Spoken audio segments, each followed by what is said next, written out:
The song says it only takes a spark to set a whole fire going.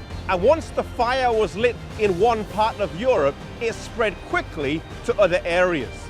John Wycliffe had made a massive impact, not just in England, but further afield in Europe, in particular here in Prague, and the region that was known then as Bohemia.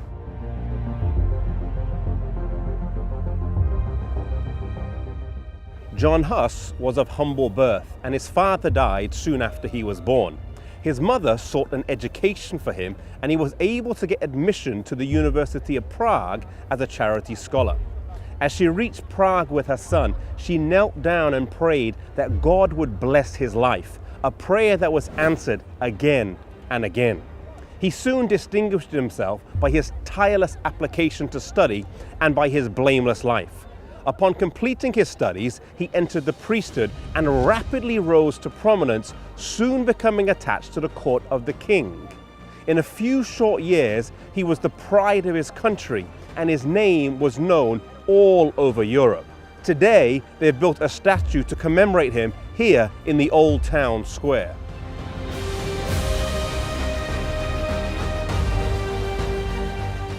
Several years after becoming a priest, Huss was appointed preacher of the Bethlehem Chapel here in Prague. The founder of this particular chapel had advocated as a matter of importance the preaching of the scriptures in the language of the people.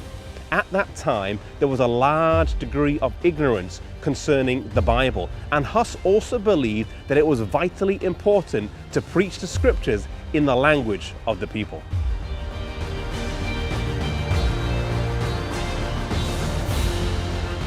At this point in his life, Huss came in contact with Jerome, who would prove to be his right-hand man until his death. Jerome was a citizen of Prague, and he had brought back with him from a recent trip to England the writings of John Wycliffe. The Queen of England at that time was also a convert of John Wycliffe, and she was a Bohemian princess, and through her influence, his writings were circulated at length in Bohemia. Huss read them, believed their author to be a sincere Christian, and believed the writings to be true.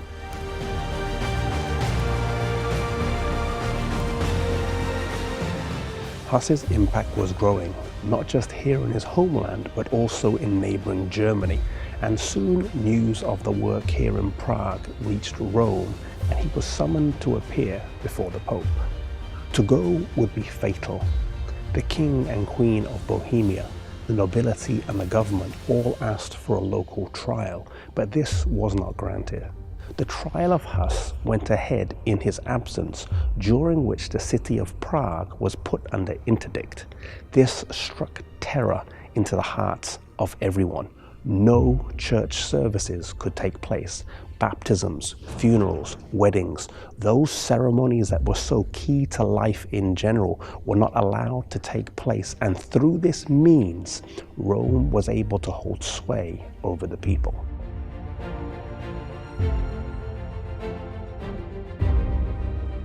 The city was in turmoil, and Huss withdrew to his native village, but he continued to travel to the surrounding countryside where he was able to preach to eager crowds. When the danger and excitement had subsided, he was able to return to Prague, where alongside with Jerome, he was able to continue his work.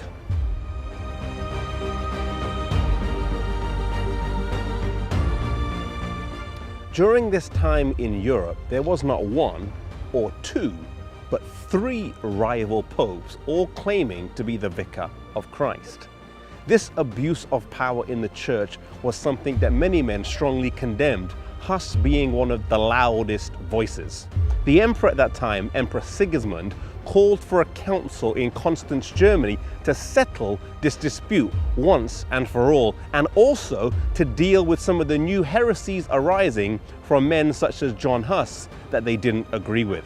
Huss was summoned to appear before the council and was given assurance of a safe passage by the emperor.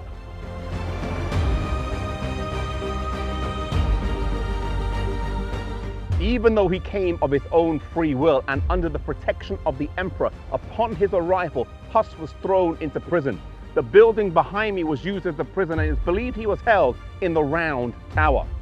Jerome, his good friend, upon hearing of his plight and wanting to fulfill an earlier commitment that he had made, came here to the city. Upon his arrival, he realized there was little he could do, and he turned to go home, but the alarm had been raised and he was chased down and thrown into prison as well. The Council of Constance was in full swing, with over 18,000 ranking clergy here to settle the papal schism. Such was the moral bankruptcy of the church at the time, though, that in addition to them, there were also 1,500 prostitutes here as well.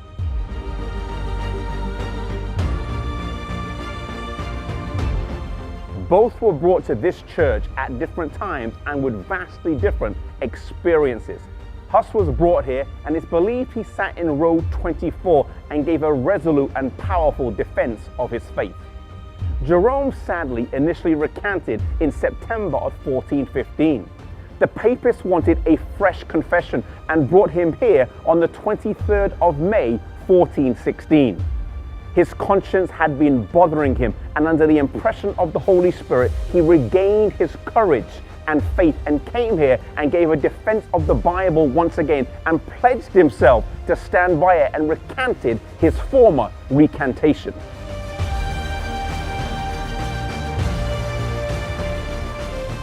Both were brought to this spot. Huss on the 6th of July 1415 and Jerome on the 30th of May 1416 and burned to death.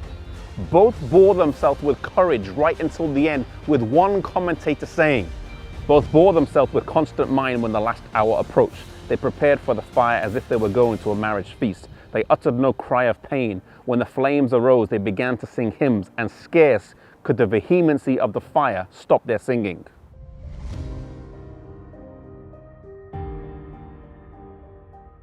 Huss had unwavering faith until the end. Jerome lost his, then regained it, but both died as heroes. Today, if you stumble or fall in your spiritual walk, know that you can regain the steadfastness, the courage, and the faith through the power of God. May today we have the courage of heroes and the faith of martyrs.